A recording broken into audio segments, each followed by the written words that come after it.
উন্নয়নৰ জয়যাত্ৰা এয়া মাননীয় প্ৰধানমন্ত্ৰী নৰেন্দ্ৰ মোদী ডাঙৰীয়া আৰু অসমৰ মুখ্যমন্ত্ৰী ডক্টৰ হিমন্ত বিশ্ব শৰ্মা ডাঙৰীয়াৰ নেতৃত্বত সমগ্ৰ ভাৰতবাসী আৰু অসমক কাৰণে যি উন্নয়নৰ জয়যাত্ৰা এই জয়যাত্ৰাৰ প্ৰতিফল এই জয়যাত্ৰাৰ ফল এবাৰ চামগুৰি ৰাইজে দিছে চামগুৰিবাসীৰ ৰাইজে আমাক আস্থা ৰাখিছে আমাৰ ওপৰত বিশ্বাস ৰাখিছে মই চামগুৰিবাসীৰ ৰাইজৰ মই চৰণত মই মোৰ কোটি কোটি প্ৰণাম জনাইছোঁ আৰু মই তেওঁলোকক এটাই প্ৰতিশ্ৰুতি দিছোঁ তেওঁলোকৰ যি বিশ্বাস সেই বিশ্বাস মই কেতিয়াও ভাঙিব নিদিওঁ মুজিবুৰ দাহঁতক মাতক মুজিবুৰ দা মামতক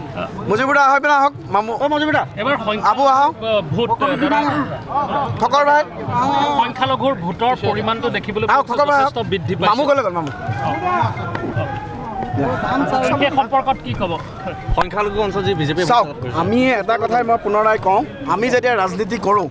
ৰাজনীতিত এইবোৰ কথা থাকে কিন্তু মই ব্যক্তিগতভাৱে কেতিয়াও ৰাজনীতিটোত এইটো ভবা নাছিলোঁ যে অমুক সংখ্যালঘু অমুক সংখ্যাগুৰু মোৰ এটাই মেছেজ আছিল সবকা সাথ সবকা বিকাশ সবকা বিশ্বাস সবকা প্ৰয়াস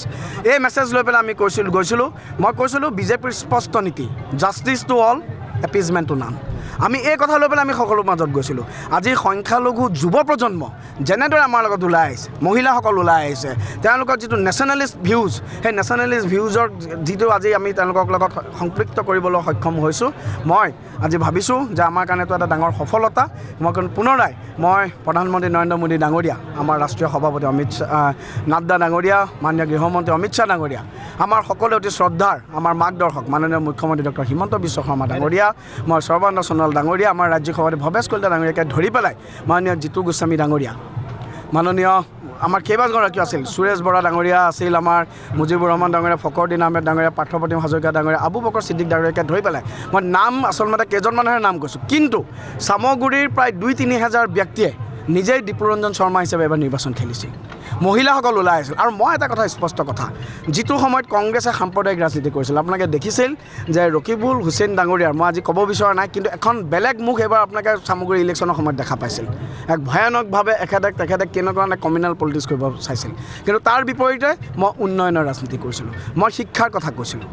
মই কৈছিলোঁ যে মই বিধায়ক হৈ অহাৰ পিছত মই UPSCৰ কাৰণে মই কোচিং কৰিম অভিযোগ উঠাইছে যে 22000 ভোট চাওক মই এটা কথাই ক'ম কংগ্ৰেছৰ নেতৃত্বক মই আহ্বান জনাম আপোনালোকে সাংবিধানিক সংস্থাসমূহক সন্মান প্ৰদৰ্শন কৰক কাৰণ এই সাংবিধানিক সংস্থাৰ ওপৰত ভৰ কৰি আপুনি MP হৈছিল আপুনি মিনিষ্টাৰ হৈছিলে আপোনালোকে এনেকুৱা ধৰণৰ সাংবিধানিক সংস্থাক কেতিয়াও নৎসাত নকৰিব নহ'লে ৰাইজে আপোনালোকক আজিৰ দিনত যেনেকৈ প্ৰত্যাখ্যান কৰিছে লাহে লাহে আমিও বিচাৰোঁ এটা গুড অপজিশ্যন আমাৰ তাত থাকক কিন্তু কংগ্ৰেছটো এতিয়া লাহে অস্তিত্বৰ সংকটত পৰি গৈছে আজি আপোনালোকে চাওক 26 যি বিধানসভা নিৰ্বাচন আজি পূৰ্বানুমান আমি 100টাতকৈ ওপৰ আমি অধিক সিট পাম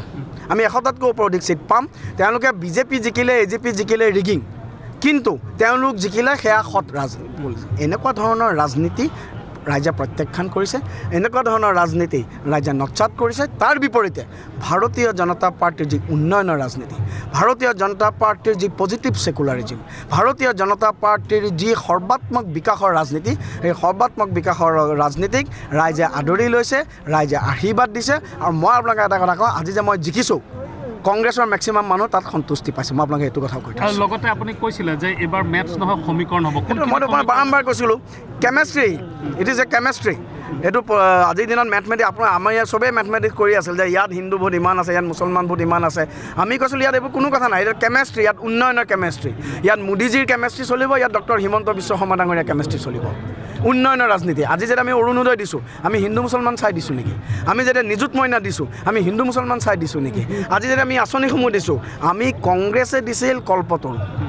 আমি দিছোঁ অৰুণোদয় আমি মানুহক ভৰিৰ ওপৰত থিয় কৰাৰ আমি স্বনিৰ্ভৰশীল ৰাজনীতি কৰিছোঁ আমি এম্পাৱাৰমেণ্টৰ পলিটিক্স কৰিছোঁ এই এম্পাৱাৰমেণ্টৰ পলিটিক্সৰ কাৰণে আজিৰ দিনত মই আপোনালোকৰ যি সংবাদ মাধ্যম আছে সংবাদ মাধ্যমে যথেষ্ট গঠনমূলক ভূমিকা লৈছে আপোনালোকৰ কাৰণে আজিৰ দিনত এটা পজিটিভ বাতাবৰণ আজি সমাজত তৈয়াৰ হৈছে আগৰ নিচিনা নহয় ভয় প্ৰলোভনৰ ৰাজনীতি আজিৰ দিনত সংবাদ মাধ্যম আছে খুব গঠনমূলক আপোনালোকে ভূমিকা লৈছে মই আপোনালোকক মই শ্ৰদ্ধাৰে জনাইছোঁ আমাৰো বেয়াখিনি আপোনালোকে আঙুলিয়াই দিছে